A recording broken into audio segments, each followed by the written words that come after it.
गुरुमुख हो। जो ईश्वर का भक्त होता है उसका स्वामी ईश्वर होता है। उस पर मौत का अधिकार नहीं होता। अनधिकार चेष्टा करने से मौत की भी मौत हो जाती है। गोदावरी के तट पर श्वेत नामक एक ब्राह्मण रहते थे।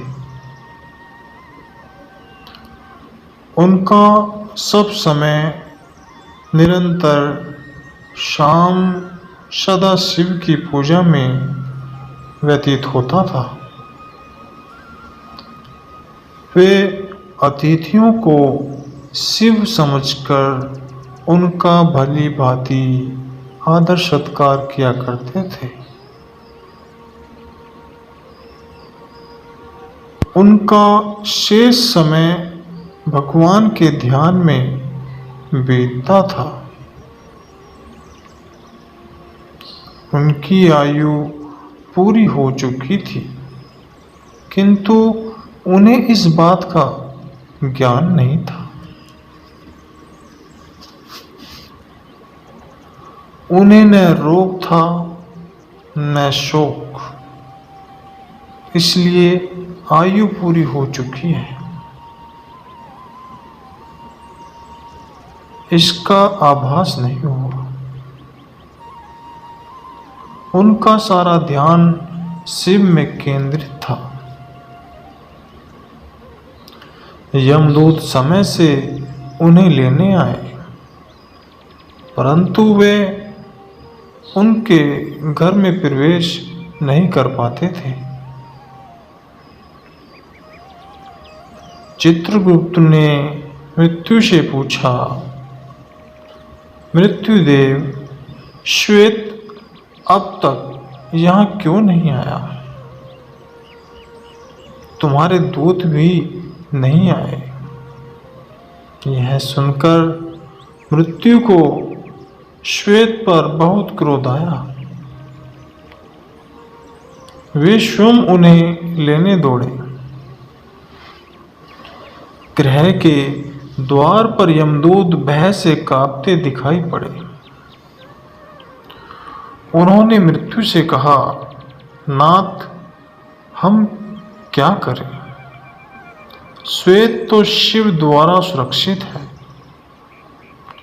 उसे तो हम देख भी नहीं पा रहे हैं। उसके पास पहुंचना तो अत्यंत कठिन है।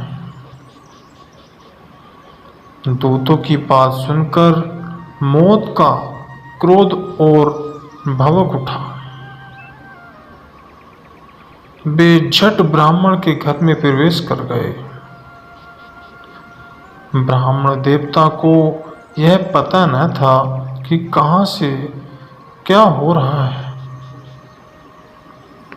मृत्युदेव को झटपटाते देखकर भैरव बाबा ने कहा, मृत्युदेव, आप लौट जाइए। किंतु मृत्युदेव ने उनकी बात को अनसुना कर श्वेत पर फंदा डाल दिया। भक्त पर मृत्यु का यह आक्रमण भैरव बाबा को सहन न हुआ। उन्होंने मृत्यु पर डंडे से प्रहार किया। मृत्युदेव वही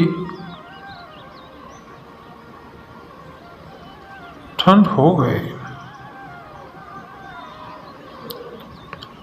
यमदूत भागकर यमराज के पास पहुंचे।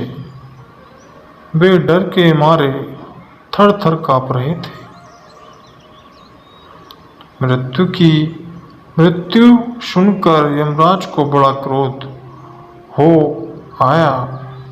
उन्होंने हाथ में यमदंड ले लिया और अपनी सेना के साथ श्वेत के पास पहुंच गए।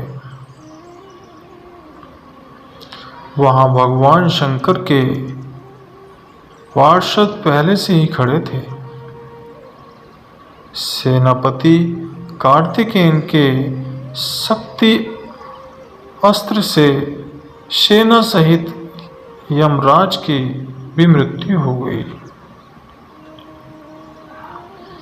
यह अपूर्व समाचार सुनकर भगवान सूर्य देवता के पास ब्रह्मा के पास पहुंचे और ब्रह्मा सबके साथ घटना स्थल पर आए।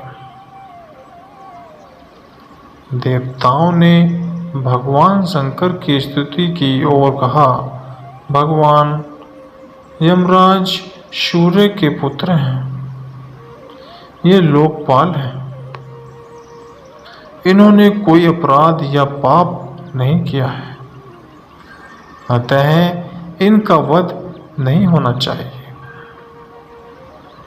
इन्हें जीवित कर दें, नहीं तो अव्यवस्था हो जाएगी।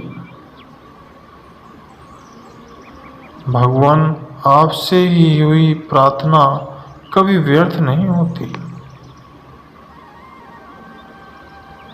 भगवान आशुतोष ने कहा, मैं भी व्यवस्था के पक्ष में हूँ। वेद की एक व्यवस्था है कि जो मेरे अथवा भगवान विष्णु के भक्त हैं, उनके स्वामी स्वयं हम लोग होते हैं। मृत्यु का उन पर कोई अधिकार नहीं होता। यमराज के लिए यह व्यवस्था की गई कि वे भक्तों को अनुचरों के साथ प्रणाम करें। इसके बाद भगवान आशुतोष ने नंदी के द्वारा गौतमी गंगा गोदावरी का जल मरे हुए लोगों पर छिड़कवाया। तत्क्षण सबके सब स्वस्थ होकर उठ खड़े हुए। बोलो जयकारा, बोल मेरे श्री गुरु महाराज की जय।